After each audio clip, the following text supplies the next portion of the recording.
أعوذ بالله من الشيطان الرجيم بسم الله الرحمن الرحيم۔ آپ کو قافلے کے ساتھ اس لیے نہیں لے جایا گیا تھا کہ آپ کم عمر تھے، آپ وہیں درخت کے نیچے بیٹھ گئے۔ ادھر بحرا نے لوگوں کو دیکھا اور ان میں سے کسی میں اسے وہ صفت نظر نہ آئی جو آخری نبی کے بارے میں اسے معلوم تھی، نہ ان میں سے کسی پر وہ بدلی نظر آئی۔ جب اس نے عجیب بات دیکھی کہ وہ بدلی وہیں پڑاؤ کی جگہ پر ہی رک گئی تھی، اس کا صاف مطلب یہ تھا بدلی وہیں ہے جہاں اللہ کے رسول ہیں۔ تب اس نے کہا، اے قریش کے لوگوں، میری دعوت سے آپ میں سے کوئی بھی پیچھے نہیں رہنا چاہیے۔ اس پر قریش نے کہا، اے بحرا، جن لوگوں کو آپ کی اس دعوت میں لانا ضروری تھا ان میں سے تو کوئی رہا نہیں، ہاں ایک لڑکا رہ گیا ہے جو سب سے کم عمر ہے۔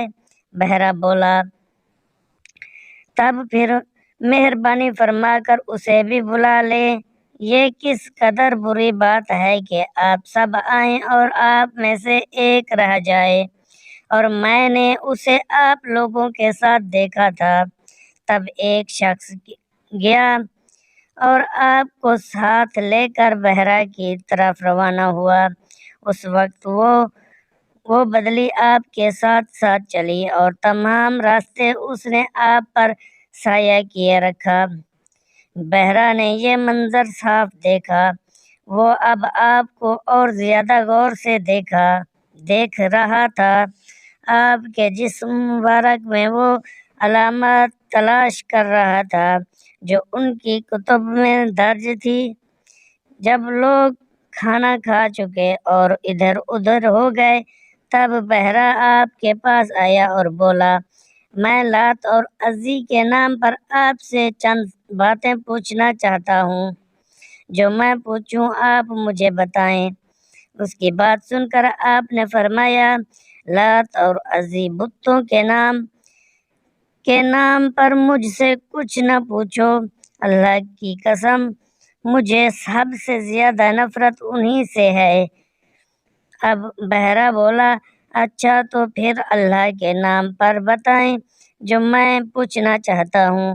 تو آپ نے فرمایا، پوچھو، کیا پوچھنا ہے؟ اس نے بہت سے سوالات کیے، آپ کی عادت کے بارے میں پوچھا۔ اس کے بعد اس نے آپ کی کمر پر سے کپڑا ہٹا کر مہر نبوت کو دیکھا، وہ بالکل ویسی ہی تھی جیسا کہ اس نے اپنی کتابوں میں پڑھا تھا۔ اس نے فوراً مہر نبوت کی جگہ کو بوسہ دیا۔ قریش کے لوگ یہ سب دیکھ رہے تھے اور حیران ہو رہے تھے۔ آخر لوگ کہے بغیر نہ رہ سکے، یہ رہب محمد صلی اللہ علیہ وسلم میں بہت دلچسپی لے رہا ہے، شاید اس کے نزدیک ان کا مرتبہ بہت بلند ہے۔ ادھر نبی کریم صلی اللہ علیہ وسلم سے بات چیت کرنے کے بعد بحرا ابو طالب کی طرف آیا اور بولا، یہ لڑکا تمہارا کیا لگتا ہے؟ ابو طالب نے کہا، یہ میرا بیٹا ہے۔ اس پر بحرا نے کہا، نہیں، یہ تمہارا بیٹا نہیں ہو سکتا، یہ نہیں ہو سکتا کہ اس کا باپ زندہ ہو۔ ابو طالب کو یہ سن کر حیرت ہوئی، پھر انہوں نے کہا، دراصل یہ میرے بھائی کا بیٹا ہے، ان کا باپ کہاں ہے؟ وہ فوت ہو چکا ہے، اس کا انتقال اس وقت ہو گیا تھا جب یہ ابھی پیدا نہیں ہوئے تھے۔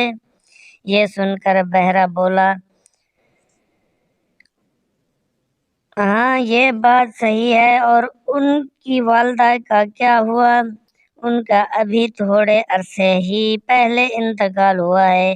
یہ سنتے ہی بحرا نے کہا، بالکل ٹھیک کہا، اب تم یوں کرو کہ اپنے بھتیجے کو واپس وطن لے جاؤ۔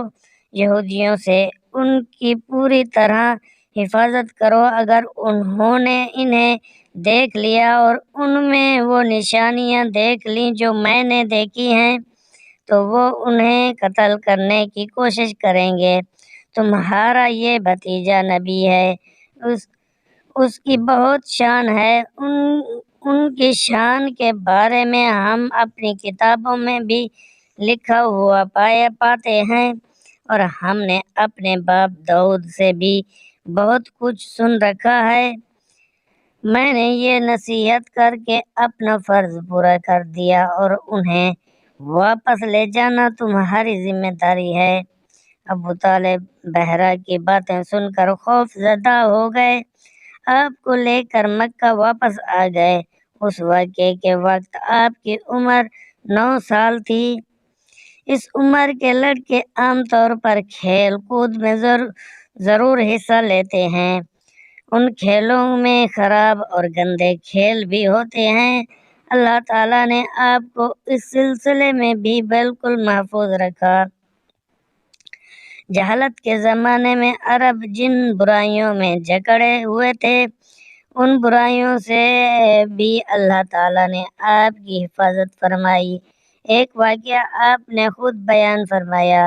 ایک قریشی لڑکا مکہ کے بالائی حصے میں اپنی بکریاں لیے میرے ساتھ تھا۔ میں نے اسے کہا، تم ذرا میری بکریوں کا دھیان رکھو تاکہ میں قصہ گوئی کی مجلس میں شریک ہو سکوں۔ وہاں سب لڑکے جاتے تھے۔ اس لڑکے نے کہا، اچھا۔ اس کے بعد روانہ ہوا۔ میں مکہ کے ایک مکان میں داخل ہوا تو مجھے گانے اور باجے کی آواز سنائی دی۔ میں نے لوگوں سے پوچھا، یہ کیا ہو رہا ہے؟ مجھے بتایا گیا کہ یہ قریشی کی فلاں شخص کی بیٹی سے شادی ہو رہی ہے۔ میں نے اس طرف توجہ دی ہی تھی کہ میری آنکھیں نیند سے جھکنے لگیں، یہاں تک کہ میں سو گیا۔ پھر میری آنکھ اس وقت کھلی جب دھوپ مجھ پر پڑی۔ آپ واپس اس لڑکے کے پاس پہنچے تو اس نے پوچھا، تم نے وہاں جا کر کیا کیا؟ میں نے اسے واقعہ سنا دیا۔ دوسری رات پھر ایسا ہی ہوا۔ مطلب یہ کہ قریش کے لوگوں مجلسوں سے اللہ تعالیٰ نے آپ کو محفوظ رکھا۔